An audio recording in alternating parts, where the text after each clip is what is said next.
what was the thing I tried to bring in that book? And coming from Hungary, coming from Budapest, I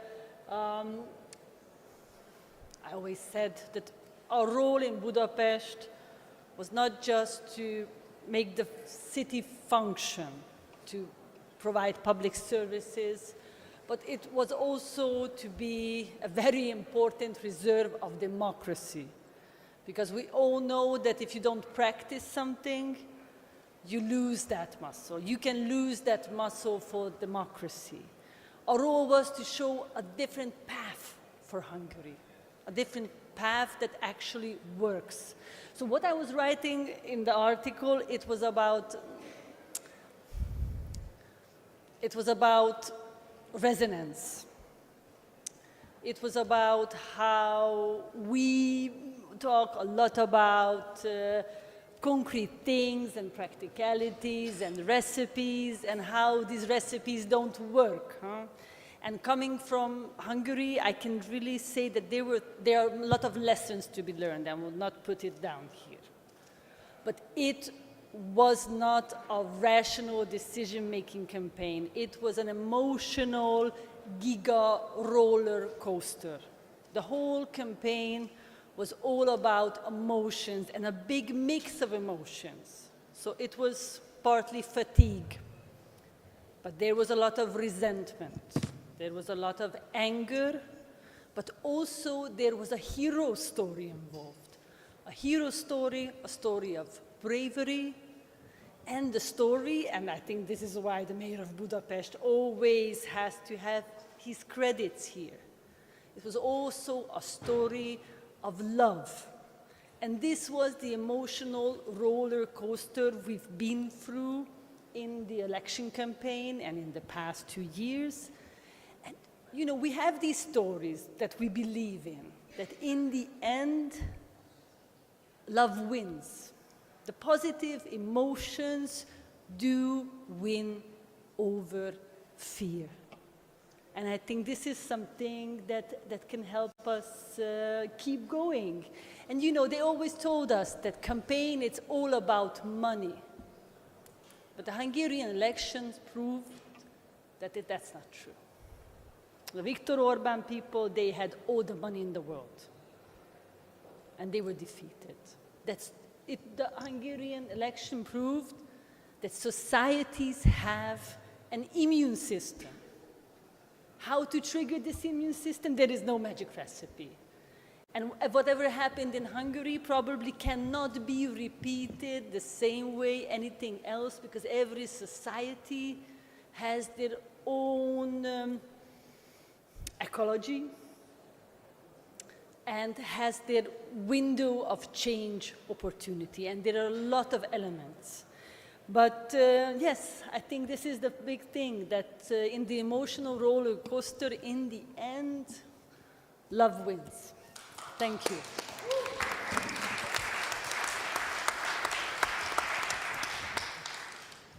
What a fantastic message to kick off start.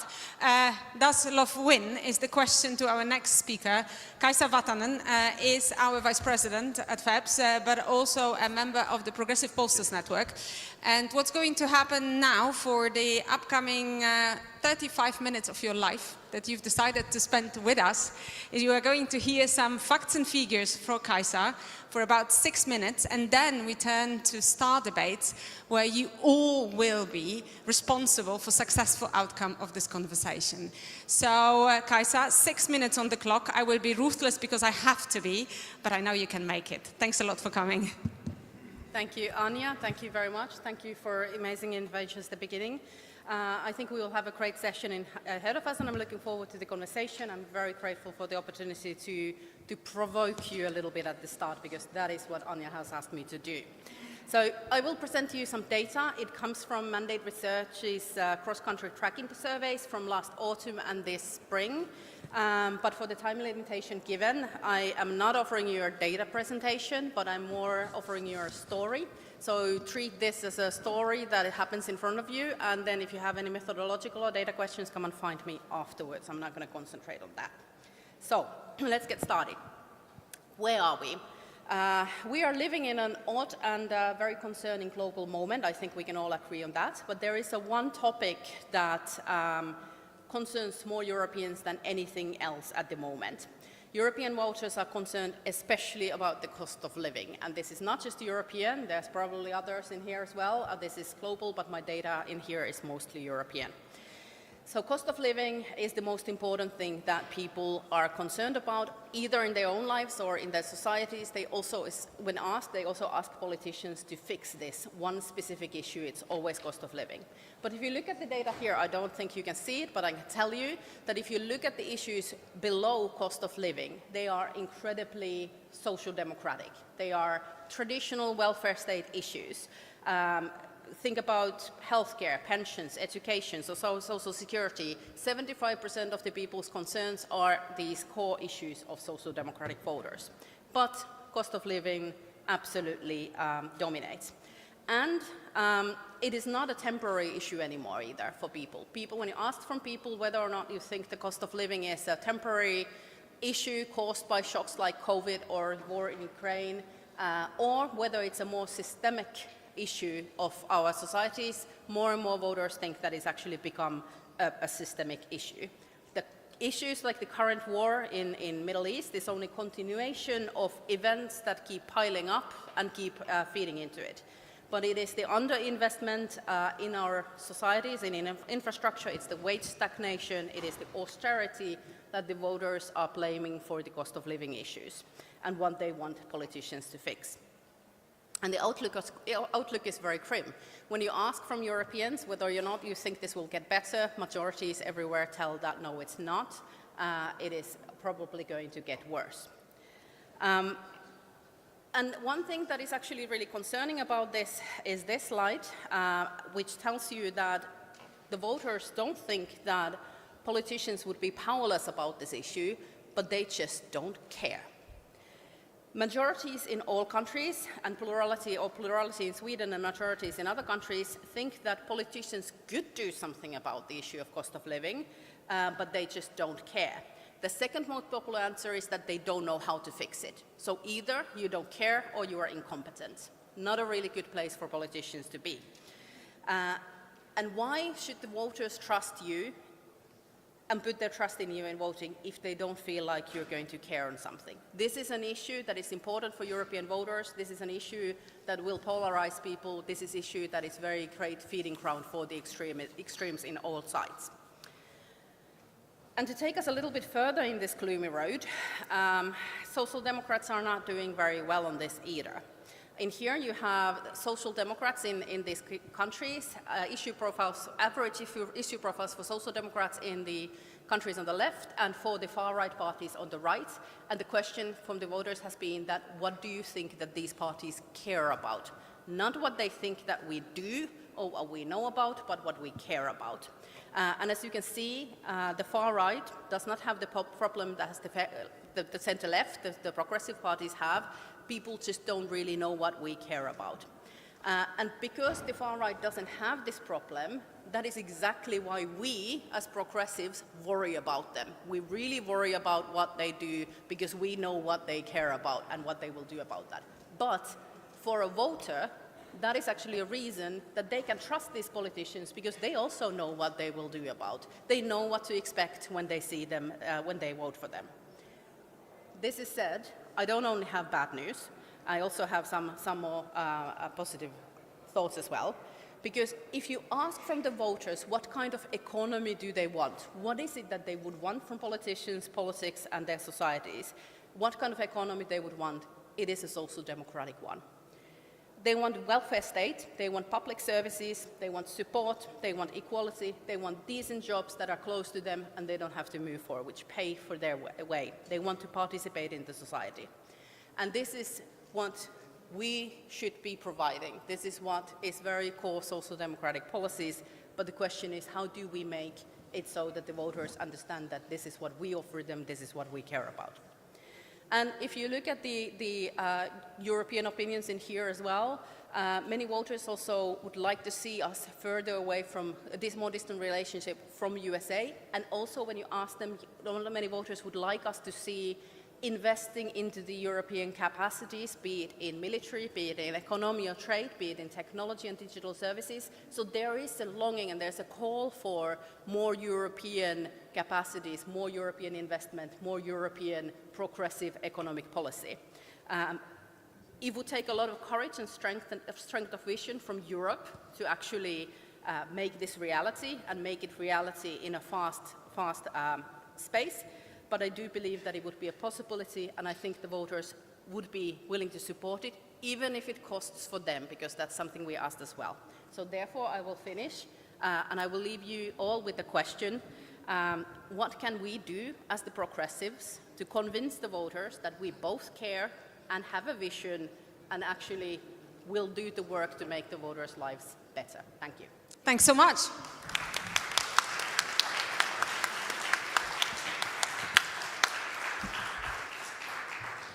Now, the question is, of course, with all the findings and strategic data, what we do with that as the progressives. And for that, we are now going to move to a debate where we will be debating with, as we call it, with stars. So we placed our speakers in the audience because we do not want to have a regular questions and answers session where there's never enough time for questions or for answers.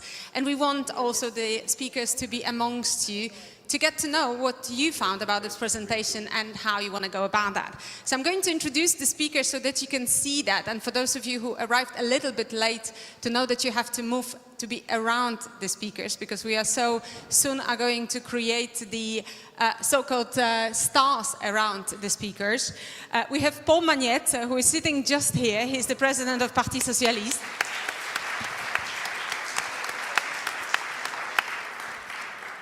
Just behind him, we have Esther Miriam Sen, who is the chair of PVDA.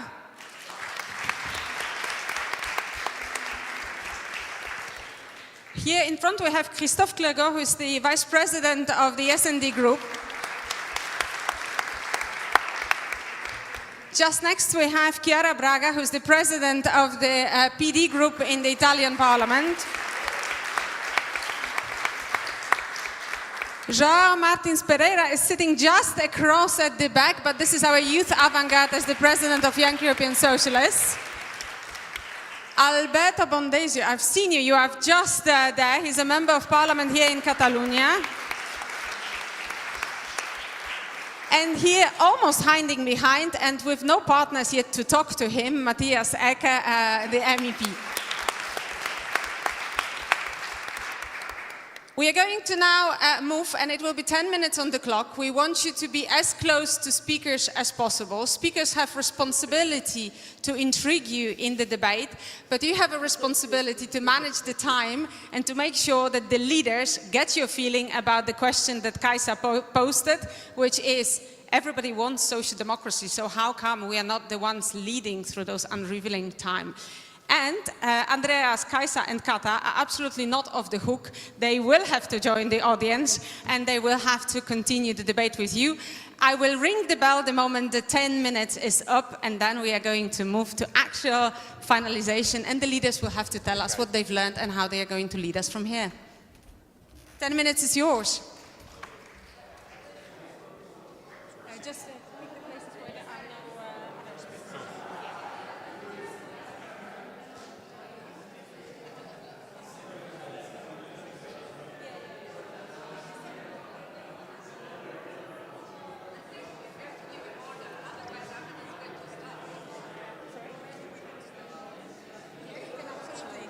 And this is a self-organization. You are allowed to stand up. You are allowed to surround the speakers.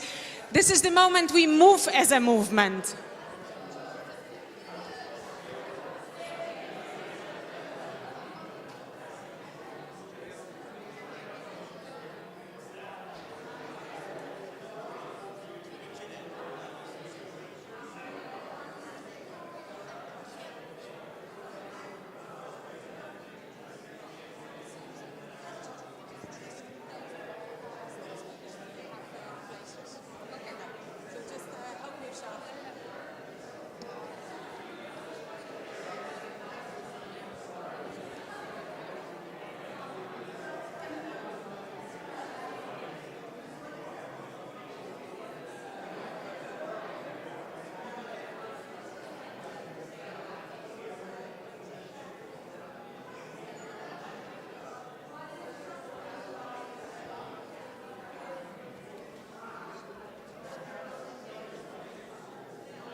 I think that 15 minutes passes very quickly when one has a meaningful conversations about the future of progressivism.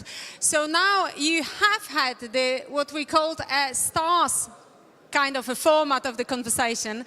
And now I'd like to ask our speakers to join the podium and tell us in a very, very, very fast manner what they've learned and how they are going to lead us to stars and beyond. So I would like to invite the speakers to take the place in podium. And while they are doing that and trying to fine-tune their closing remarks, we promised the participatory debate, and we promised that what you are going to contribute with is going to also stay with us. And you can see on the screen there is so-called Mentimeter. So if you have not had enough chance to raise your points or you would like to reiterate your point, please scan the QR code. And through the QR code you can enter our online platform. And everything that you are going to post there is definitely going to be further analyzed, because this discussion is going to give a shape to a paper. Now, Esther Miriam, how was your conversation? Oh, I got you off guard. You have about 2.5 minutes to tell us what you've learned and how we go to stars and beyond with what we've learned from the presentation and what you've learned from the colleagues and comrades being here in the room. Thank you. I was still trying to organize the great conversation that I had. I'm not only chair of the PvdA, but I'm also an economist. And I used to say it's the economy stupid, or it's all about economics. But in my conversation, I learned it's all about emotions. And it's about directing those emotions at the right spot. The emotion anger should be directed at market powers that extract from the system as opposed to contribute to it. The emotion should be hope, because we prioritize the proper means and the proper goals. The emotion should be trust and confidence. And most importantly, the emotion should be pride. We should be proud of the European way of organizing matters, and we should develop that further. The institutions that collaborate, the social welfare system that is the basis for so much, the security that indeed is an important goal, but should also secure our basic living. So that's a very, very brief summary that I was trying to organize a little bit further before I figured out that I was the first speaker. It's all about emotions. All about emotions. Was that also, Christophe, was that also the discovery you've made? I mean, is that the emotions that are going to make social democrats respond to what people clearly want and provide the leadership that they need in those times of despair and difficulty? I think each group had its own way to get into the debate, but there is some links between our first issue that we had to share again with people some very elements we get from the past we have to defend and to promote. So first, democracy. Second, welfare state, because they are still key. And one of the questions was it better under Franco? Obviously not, but even in Spain, some young people ask the question. The second element is about the trust in politicians and in politics. The idea that they are not specific, they all say the same thing. We have a lack of strong leader. They say, but they do not act, they do not deliver. They talk about independence, but they accept the presence of big international US company in digital services, for example. We should have more women, more diversity in our leaders and our leaderships. So that was the second element, how we have exemplary leaders and politics. And the third element was more towards the future, what we should push for, so to be the party of social transformation, not too defensive, but also to address new issues, to be the party with a well-being agenda connected to people, and when we say we will solve something, example housing, to do it really or to explain the limit of our action. And my last sentence, added value, I don't know, but I am the one who is fighting in PS and SND group to promote health as a key political priority. And nobody is talking about health, but health is, with cost of living, the priority in every country for 10 years all over Europe. And we rediscover that in all our meetings. So there is a problem because in the little position paper coming from the FEPS, there was no health, no housing, no public services, no jobs and industry. There were some very classical words. Yes, cost of living, but it's quite abstract. Climate resilience, politics, security, governance. People are not talking about governance. People are talking about health and about housing. Thank you. Fantastic, thank you so much. And it's wonderful. We usually try as a think tank to be provocative, and we love when we are provoked to do a better work ourselves. Thanks so much, Christoph. Matthias, maybe over to you. Yeah, thank you. We had a very productive discussion, to be honest, and we started with like two observations. Why do people not see what we care about? First, we are not bold enough, and second, we are not selective enough.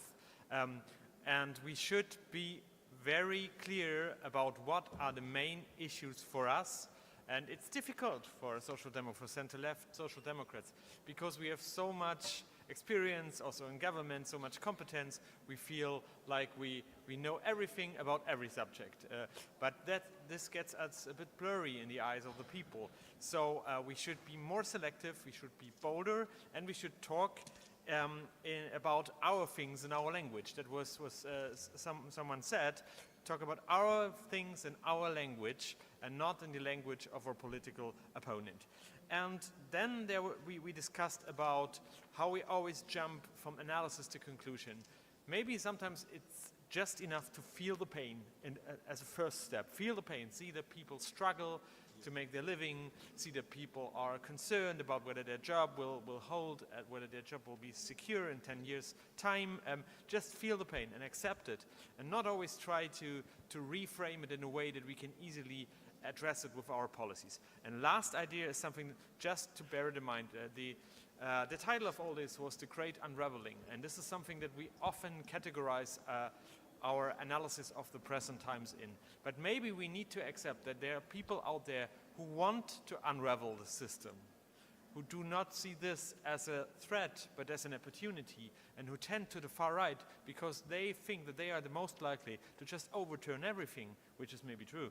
So they do not necessarily want their answers, but they want the system to be overturned. So do not focus our attention on explaining that the far right solutions do not work, because people quite often do not vote for them because of their solutions, but for their capacity to overturn the system. Rather talk about our issues and our language, be bold, be selective, be brave. Thank you.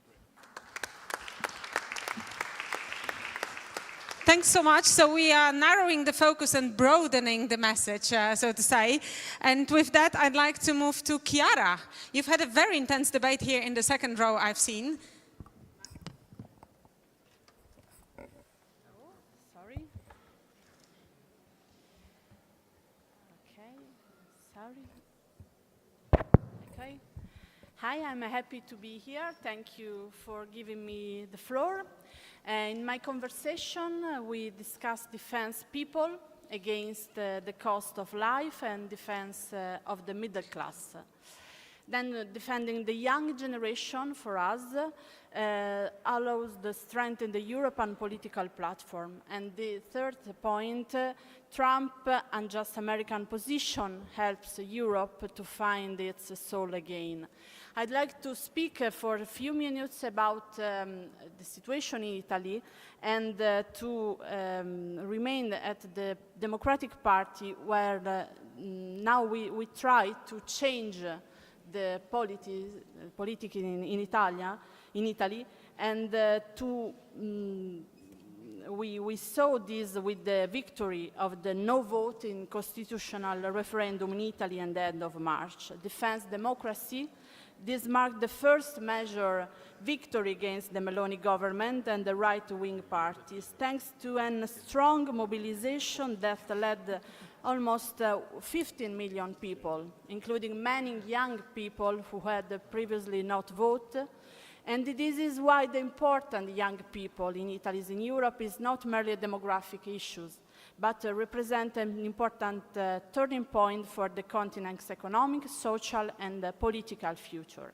In our politics, we are stressed the issues about social rights, healthcare, defense healthcare, against economic inequalities, environment issues, peace, housing policy for the young people in our city, and to build a future with opportunity for the young generation. And I think that this is a way to defend democracy in Europe and to build opportunity for the next generation. Young people for us represent a strategic asset for the future in Italy and Europe because they can contribution to change and the investing in more innovative, inclusive and resilient society, capable to taking the challenge for our time with greater strength and vision. And I think that for the Progressive Party globally must rise to this challenge, which is crucial for defending democracy. And we try to work for this point, for this real future in the Italy and in the Europe. Thanks. Fantastic, thank you. You've mentioned young generation, and on the board there's also a call to involve more young people in politics. So Joao, you will forgive me that I will spring directly onto you. How do we do that? Because we keep on talking about that. So how do we involve young people in politics, and how do we make social democracy the future-oriented project? 2 minutes, of course, Max. Really, in 2 minutes? No, I'll try to be the best spokesperson of the group that joined me in this, and congratulations for this format because it was kind of innovative, let's say. I think like the first conclusion of the discussion was that we are in the middle of a process that we did not finish, of burying basically this third way and replacing it with a new, a modern and coherent narrative and with concrete propositions.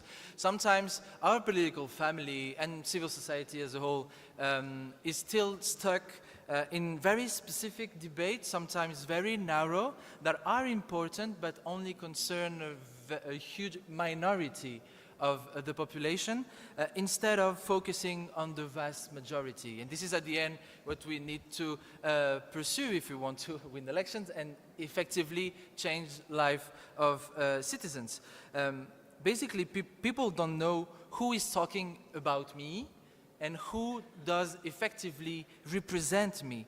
And this is a question not only about the idea, so talking about, we talked about cost of life, etc., but also about who effectively embodies the proposition and responses that we want to push for. And so with the question of having, I see that in the screen, more young people, for instance, in the table of the decision-making process, but also from the diversity, etc., etc. Also having politics that are able to have bottom-up approaches, to be connected with the people and to dare to be bold, as Matthias was saying. Otherwise, we will continue losing ground to either conservatives or even the far right in particular, for a younger generation, in particular for a young male. Maybe the last conclusion was, we talk about the cost of living. This is maybe concrete for some of us, but it might not be the most concrete idea or concept. And maybe we should not put the cost of living concept at the core of our reasoning, but rather contributor to the common objective that we want to propose, which is more prosperity and a better life, concrete better life for everyone. And that supposes to abandon some technocratic terms and really speak the way people think and speak in their day-to-day life. Brilliant, thank you. Alberto, we finished on integrity point. Thank you for having us in Barcelona and in Catalonia, where you are a member of parliament. So 2 very short minutes to you to say what you've learned before we go to the final closing remarks. Thank you very much, Anya. Well, first of all, it's not very easy to have just like 10 minutes with everything that we've discussed, but I'll try to summarize in what we decided to bring to the stage. First of all, it's a combination of both emotions and policy making, and courage when it comes to policy making, and hope when it comes to emotions. If far-right parties are bringing us only fear, we as progressive, we bring hope to citizens. And on policy making, particularly like to tackle those concerns of Europeans, particularly the cost of living, what we discussed was that, first of all, we need a clear public housing policy, a very brave and courage policy on housing. So we talk about like more public investment. It is not fair that only few hands control and owns most of the properties in Europe. We also need more regulation when it comes to housing. On policy making, a new fiscal reform and fairer taxes. Those who earn more need to pay more in order to tackle the cost of living of most Europeans, who are, by the way, most of our voters. And last thing on the policy making, better and more decent jobs and wages and stronger welfare states. We think that the combination of both emotion and strong and courageously policy making will help us to regain credibility among citizens, and we will regain more political success, as it happened in Hungarian, to defeat those who are basically selling us fear. So for those who only give us fear as an option, we want to give more hope and more strong and courageous policy makings to help them and their concerns. Thank you. Thank you very much indeed. Now, I think that the beautiful thing about all the comments was that each comment was very different and focused on very different things, which shows a great diversity of the movement. So I would never dare to try to summarize it, but I have someone who is going to do that and who is going to tell us where we lead from here. Paul Magnet, who has been with us in the discussion in Amsterdam already when we were debating about how we face the future and go out of the defensive mood.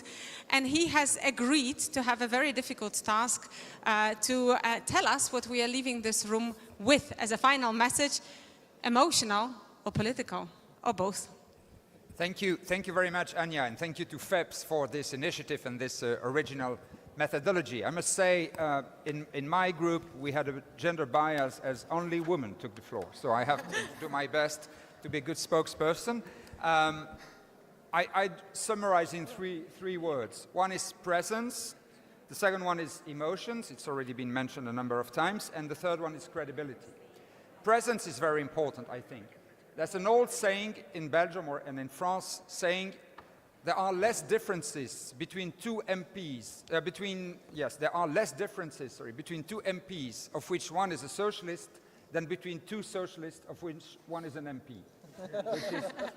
And very often this is true. I mean, let's be honest. We elected politicians tend to be absorbed by the institutions, by the meetings of the party, by the meetings of the parliament or the local authorities. We spend a lot of time in those places, and this tends to change our vision of the world and even the language that we speak in everyday life. And so being present in the everyday life of the citizens, of course in the great mobilizations, in the strikes, in the big demonstrations for Gaza and so on and so forth, is very important, but also be present in the everyday life, listen to the people, to what they live, create opportunities also within our parties. We don't do that often enough in our parties, to listen to what exactly it means being confronted with cost of living, what it means of not finding easily an affordable housing, school and that kind of things. This politics of presence and the language that we use that needs to be as plain and simple as possible is something I think which is very important. We tend to be seen as an elite which is very far away from the everyday concerns of our fellow citizens, and this is something that absolutely needs to be corrected. This is also something that the American Democrats have been confronted with the campaigns of Hillary Clinton and Kamala Harris, and that Trump has very efficiently used against the Democrats. The second is emotions. We mentioned the fact that we're very proud of ourselves and say that we are on the side of hope and the far right is on the side of fear and exclusion, and we are on the side of empathy. Well, when you talk to people who explain you why they would vote for the far right, they say, well, you know, we citizens, we are workers, simple workers, and we feel that you, social democrats, you, the left, do not understand us, that even sometimes you despise us, that you live so far away from what we are, that we feel abandoned, and we often even feel humiliated. And those guys from the far right, they come to us and they say to us that we have a value, that we are something, and that we must be valued. And this is something which works. So let's not forget that. In the past, the socialist movement was very strong because they considered the workers as heroes. We told to the workers every day that they were heroes, that they were useful, and they still are heroes today. Those who educate our children, those who take care of the elderly people, those who take care of those who are ill, those who clean the cities, those who manage the security in the city, those who produce the goods that we need to eat and to live in an everyday life, they are the real heroes of this society, and we need to say that more often, and to give them pride of what they are, and that they feel that we who try to represent them recognize this value that they have. And the final element is credibility, of course. We need to be credible, not just in having sound and precise proposals with the financial dimensions and so on and so forth, but by doing it and showing that it works. Something like what Zoran Mamdani, the socialist mayor of New York, did yesterday by deciding to tax the billionaires in New York. That would bring 500 million euros that he will use to support the schools in the most vulnerable neighborhoods of New York. This is plain and simple. Everybody can understand that. This is fair, this is just, this is a good answer to the cost of living, and this is something that we all should do at the local level and transpose it at the national and European levels. Thank you very much. Thank you so much.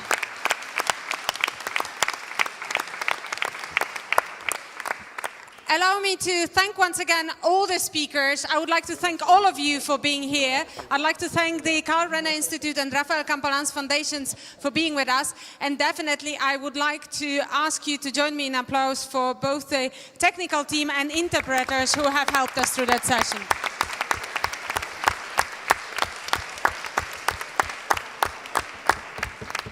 If anybody has a translation device, there is a big request from the technical team to return it. Thank you.